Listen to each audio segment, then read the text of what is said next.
Redressement, faillite, liquidation, derrière le droit des affaires, il y a souvent des situations humaines dramatiques. Chefs d'entreprise, artisans, commerçants, au fond du trou, peuvent craquer psychologiquement, voire penser au suicide.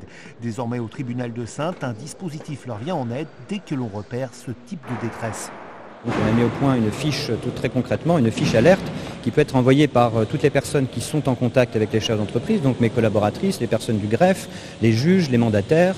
On envoie la fiche alerte dans le dispositif et les gens sont rappelés par les psychologues et qui assurent un suivi et un soutien pendant gratuitement, c'est ce qu'on met à leur disposition, 5 séances.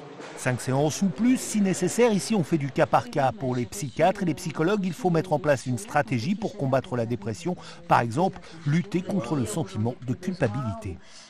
C'est vrai que la culpabilité, elle est énorme, surtout, je dirais, pour les chefs d'entreprise qui reprennent une affaire familiale, par exemple. Se sentent responsables d'avoir fait échouer quelque chose qui perdure depuis des fois plusieurs générations. Et ça, c'est extrêmement compliqué et lourd.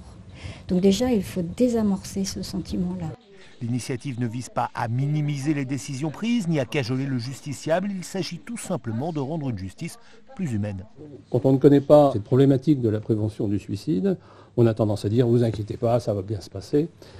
Et on nous a appris que c'est pas ça qu'il fallait dire. Il fallait dire simplement « ça va être difficile, il faut vous y attendre. Par contre, vous ne serez pas tout seul. Par contre, vous serez aidé ».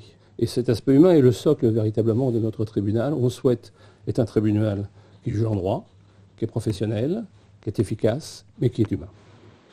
La démarche inédite fait des émules. La Rochelle devrait adopter un dispositif similaire. Reste maintenant à trouver des fonds pour en assurer le financement à long terme.